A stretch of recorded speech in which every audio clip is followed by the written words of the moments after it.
दोस्तों, now how की videos में एक बार फिर से खुशामदीद। और आज मैं उस शख्स की स्टोरी आप लोगों को बताऊंगा कि जिसने एक बिलियंस ऑफ डॉलर्स की वेबसाइट बनाई और उसको बनाने के बाद उसने बिल्कुल फ्री कर दिया और लोगों को उस वेबसाइट से फ़ायदा उठाना दिया। और उसने कभी भी ऐसा नहीं सोचा कि ये वेबसाइट जो कि बिलियंस ऑफ डॉलर्स की है, मैं इससे बिलियनर बन सकता हूँ। वो सोचता है कि मेरी खुशी इसी में है कि मैं इसको फ्री रखूँ और लोगों की खिदमत करूँ। और उसने ऐसा क्यों किया, आज इस वीडियो में हम यही जानेंगे। और ये बिल्कुल दुरुस्त है कि वो वेबसाइट बिलियंस ऑफ डॉलर्स की है। जब आप उस वेबसाइट के बारे में जानेंगे तो आप भी मान जाएंगे कि ये बात बिल्कुल ठीक है। और वो वेबसाइट है विकीपीडिया। जी हाँ दोस्तों, मैं उस बंदे का तारुफ आपसे कराने जा रहा हूँ कि जिसने विकीपीडिया को बनाया और उसको बनाने के बाद उसको बिल्कुल फ्री रखा। और यहाँ तक कि उस वेबसाइट पर कोई एड्स नहीं आते। अगर उस वेबसाइट पर एड्स आते तो आपको हर आर्टिकल के साथ तकरीबन 20 एड्स देखना पड़ते। अच्छा तो दोस्तों शुरू करते हैं। दोस्तों, जिसने विकीपीडिया बनाया उसका नाम है जिमी वेल्स और ये लंदन में रहता है।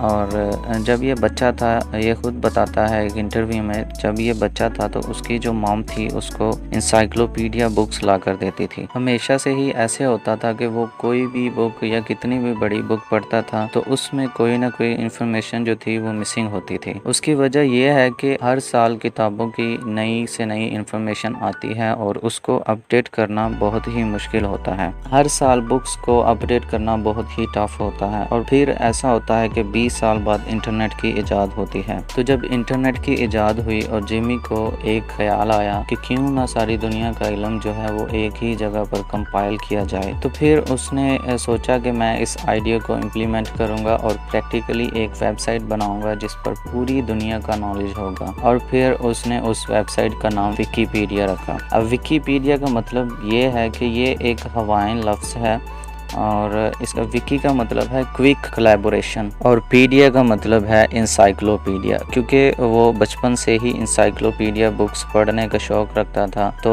उसने फिर उसी से इसका नाम विकीपीडिया रखा। शुरू में जो विकीपीडिया है ये भी प्रॉफिट देता था और ये बिल्कुल एक प्रॉफिट देने वाली वेबसाइट थी। आइडिया ये था कि जो आर्टिकल लोग लिखते थे वहाँ पर एड्स सेल होते थे और फिर एडिटर्स को पैसे मुहैया किए जाते थे। और फिर कुछ ही अरसे के बाद जिमी को ये ख्याल आया कि इस वेबसाइट को कम्प्लीटली फ्री होना चाहिए। तो उसने इसके लिए कोशिशें जारी कर दी। हत्ता कि ये एक बहुत ही मुश्किल फैसला था क्योंकि अगर कोई ऐड नहीं होगा तो कोई सब्सक्रिप्शन नहीं होगी, कोई सब्सक्रिप्शन नहीं होगी तो कोई रेवेन्यू नहीं होगा और रेवेन्यू नहीं होगा तो प्रॉफिट भी बिल्कुल भी नहीं होगा। और उसने ये काम सिर्फ और सिर्फ इल्म को फैलाने, नॉलेज को फैलाने और लोगों की खिदमत के लिए किया। और वो बयान करता है कि ये उसकी ज़िंदगी का सबसे हसीन और सबसे अहम फैसला था। जब उसने इसको फ्री बनाने का फैसला किया तो पूरी दुनिया से एडिटर्स ने उसका साथ दिया और उसके लिए आर्टिकल्स लिखना शुरू कर दिए।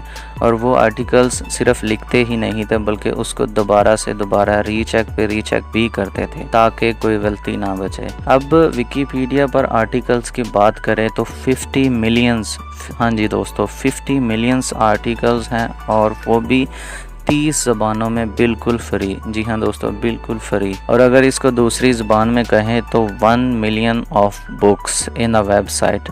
जी हाँ दोस्तों, एक वेबसाइट पर 1 मिलियन किताबें। और अगर वो एक आर्टिकल की कीमत $10 रखे तो एक बच्चा जो यूनाइटेड स्टेट्स में बैठा है वो उसे अफोर्ड नहीं कर सकेगा। इसके अलावा अगर वो एड्स लगाता है तो आपको हर आर्टिकल के साथ 20 कंपनियों के एड्स देखने को मिलेंगे। लेकिन उसने ऐसा नहीं किया। आखिर क्यों नहीं किया? क्योंकि वो लोगों की खिदमत करना चाहता है और उसके अंदर एक जज्बा है लोगों की खिदमत का, नॉलेज को फैलाने का और लोगों तक रहनुमाई पहुंचाने का। अब ये भी सवाल हो सकता है कि अगर एड्स नहीं चलते तो फिर रेवेन्यू कहाँ से होता है और ये कैसे वेबसाइट चलती है?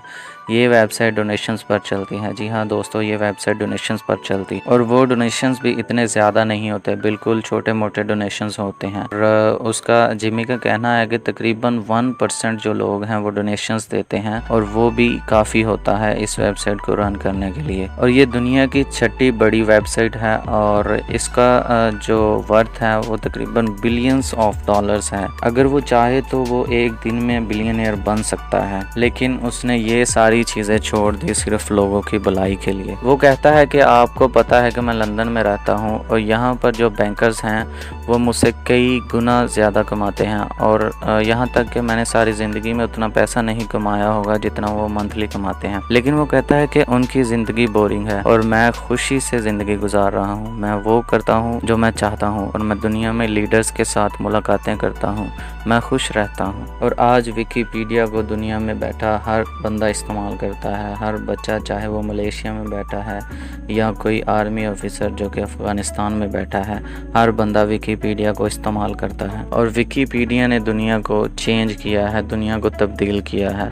जिसने इसको बनाया है वो लंदन में रहता है और एक सादा सी ज़िंदगी गुजार रहा है। इवन के लोग उसे जानते भी नहीं हैं, जिसका नाम जिमी वेल्स है। जी हाँ दोस्तों, जिसने विकिपीडिया को बनाया उस बंदे का नाम जिमी वेल्स है, जिसको बचपन से ही स्टडी करने का काफ़ी शौक़ था और वो बुक्स पढ़ता था। और फिर इंटरनेट की इजाद के बाद उसने ये सोचा कि दुनिया के लिए जो सारा इल्म है वो एक ही जगह पर होना चाहिए और उसने ये वेबसाइट बनाई जिस पर तकरीबन 30 मिलियन आर्टिकल्स हैं। अगर आप कह सके तो 1 मिलियन बुक्स हैं और वो भी हर चीज़ बिल्कुल फ्री है, कोई एड्स नहीं है। ये वेबसाइट बेसिक डोनेशंस पर चलती है। और दोस्तों आज के लिए इतना ही। Thank you very much. अल्लाह हाफिज़।